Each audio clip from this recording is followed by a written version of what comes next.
Major Ziaur Rahman বাংলাদেশের স্বাধীনতার অগ্নিশিখা জ্বালানো এক সাহসী বীর।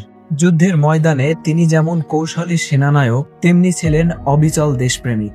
আজ আমরা জানব সেই বীর মেজর জিয়াউর রহমানের গল্প, এক সৈনিকের যিনি ইতিহাস বদলে দিয়েছিলেন তার দৃঢ় সাহস আর অমর নেতৃত্বে।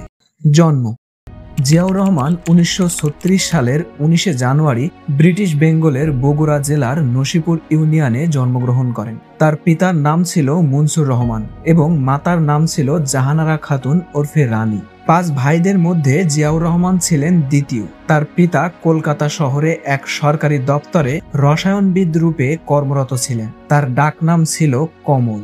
শিক্ষা জীবন: তার শৈশবের কিছুকাল বগুড়ার গ্রামে ও কিছুকাল কলকাতা নগরীতে অতিবাহিত হয়। ভারতবর্ষ বিভাগের পর তার পিতা পশ্চিম পাকিস্তানের করাচি নগরে চলে যান। তখন জিয়া কলকাতার হেয়ার স্কুল ত্যাগ করেন এবং করাচি একাডেমি স্কুলে ভর্তি হন। ওই বিদ্যালয় থেকে তিনি 1952 সালে কৃতিত্বের সঙ্গে মাধ্যমিক শিক্ষা সমাপ্ত করেন এবং তারপর 1953 সালে করাচিতে ডিজে কলেজে ভর্তি হন। শিক্ষা জীবনে উর্দু ও ইংরেজি ভাষায় শিক্ষা গ্রহণ করায় তিনি বাংলায় কথা বলতে পারলেও সাবলীলভাবে বাংলা লিখতে ও পড়তে পারতেন না। 1953 সালেই তিনি কাকুল মিলিটারি একাডেমিতে পাকিস্তান সেনাবাহিনীর অফিসার ক্যাডেট রূপে যোগদান করেন। পারিবারিক জীবন: জিয়াউর রহমান 1960 সালে খালেদা জিয়ার সঙ্গে বিবাহ বন্ধনে আবদ্ধ হন। তাদের 2 পুত্র তারেক রহমান ও আরাফাত রহমান কোকো। খালেদা জিয়া পরবর্তীতে বাংলাদেশের প্রথম নারী প্রধানমন্ত্রী হন। ব্যস্ত জীবনের মাঝেও জিয়া ছিলেন পরিবার প্রেমী।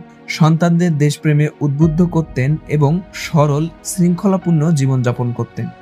সেনা জীবন: 1953 সালে জিয়াউর রহমান পশ্চিম পাকিস্তানের কাকুলস্থ পাকিস্তান মিলিটারি একাডেমিতে অফিসার ক্যাডেট হিসেবে যোগ দেন। 1955 সালে তিনি সেকেন্ড লেফটেন্যান্ট পদে কমিশন প্রাপ্ত হন এবং একজন দক্ষ কমান্ডো হিসেবে খ্যাতি অর্জন করেন। স্পেশাল ইন্টেলিজেন্স কোর্সে উচ্চতর প্রশিক্ষণ শেষে করাচিতে 2 বছর দায়িত্ব পালন করেন। 1957 সালে ইস্ট বেঙ্গল রেজিমেন্টে যোগ দেন এবং 1959 থেকে 1964 সাল পর্যন্ত গোয়েন্দা বিভাগে কাজ করেন। 1969 সালে মেজর পদে উন্নীত হয়ে জয়দেবপুরে 2য় ইস্ট বেঙ্গল রেজিমেন্টে সেকেন্ড ইন কমান্ডার হন। পরে পশ্চিম জার্মানি ও ব্রিটেনে সামরিক প্রশিক্ষণ সম্পন্ন করে 1970 সালে দেশে ফিরে চট্টগ্রামের নবগঠিত 8ম ইস্ট বেঙ্গল রেজিমেন্টের সেকেন্ড ইন কমান্ডারের দায়িত্ব নেন।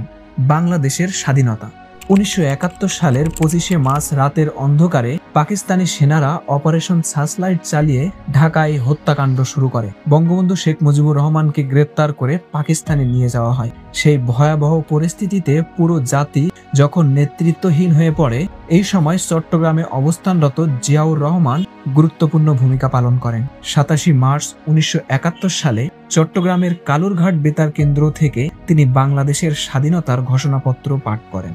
1971 সালের এপ্রিল হতে জুন পর্যন্ত 1 নম্বর সেক্টরের কমান্ডার এবং তারপর জুন হতে অক্টোবর পর্যন্ত 11 নম্বর সেক্টরের জেট ফোর্সের কমান্ডার হিসেবে তিনি যুদ্ধে অংশগ্রহণ করেন।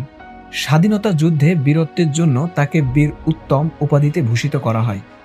রাষ্ট্রপতি: মুক্তিযুদ্ধের পর জিয়াউর রহমান সেনাবাহিনীতে গুরুত্বপূর্ণ পদে আসীন হন। তিনি সেনাবাহিনীর ডেপুটি চিফ ও পরে চিফ অফ আর্মি স্টাফ হন। 15 আগস্ট 1975 সালে বঙ্গবন্ধু শেখ মুজিবুর রহমানকে হত্যার পর দেশে রাজনৈতিক অস্থিরতা শুরু হয়।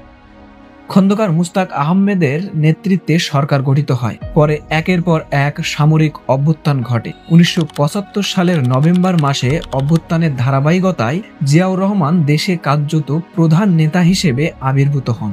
তিনি chief of martial law administrator হিসেবে দায়িত্ব নেন। 1977 সালের 21 এপ্রিল বিচারপতি আবু সাদাত মোহাম্মদ সায়েম পদত্যাগ করলে জিয়াউর রহমান রাষ্ট্রপতি পদে আসীন হন। একই বছরের 30 মে তিনি রাষ্ট্রপতি হিসেবে নির্বাচিত হন। বাংলাদেশের বহুদলীয় গণতন্ত্র পুনর্পরিবর্তন করেন রাষ্ট্রপতি থাকাকালীন সময়ে এবং 1978 সালে বাংলাদেশে জাতীয়তাবাদী দল বিএনপি নামে একটি রাজনৈতিক দল প্রতিষ্ঠা করেন। তার শাসনামলে অর্থনৈতিক উন্নয়ন, গ্রামীণ উন্নয়ন, কৃষি উৎপাদন বাড়ানো এবং বিদেশি নীতি বিশেষ করে মুসলিম বিশ্বের সঙ্গে সম্পর্ক জোরদারে ভূমিকা রাখেন। দুর্নীতি দমন, প্রশাসনিক সংস্কার ও রাজনৈতিক স্থিতিশীলতার ক্ষেত্রে তিনি গুরুত্বপূর্ণ ভূমিকা রাখেন। জিয়াউর রহমানের মৃত্যু।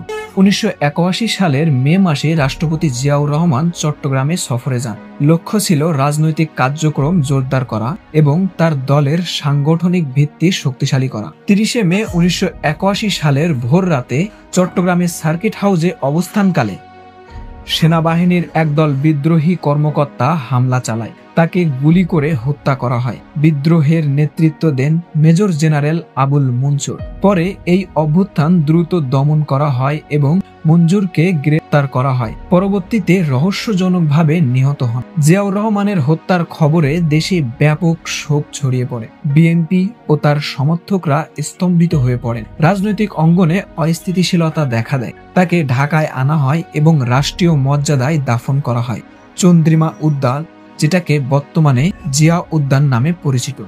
মেজর জিয়াউর রহমান কেবল সৈনিক বা রাষ্ট্রনায়ক ছিলেন না, তিনি ছিলেন সাহসী, দৃঢ় সংকল্প ও দেশপ্রেমের প্রতীক। মুক্তিযুদ্ধ থেকে রাষ্ট্রপতি পর্যন্ত তার জীবন আমাদের শেখায় যে নেতৃত্ব ও ত্যাগ দিয়ে যে কেউ ইতিহাসে অমর হয়ে উঠতে পারে। আজও তার অবদান আমাদের অনুপ্রেরণা যোগায়।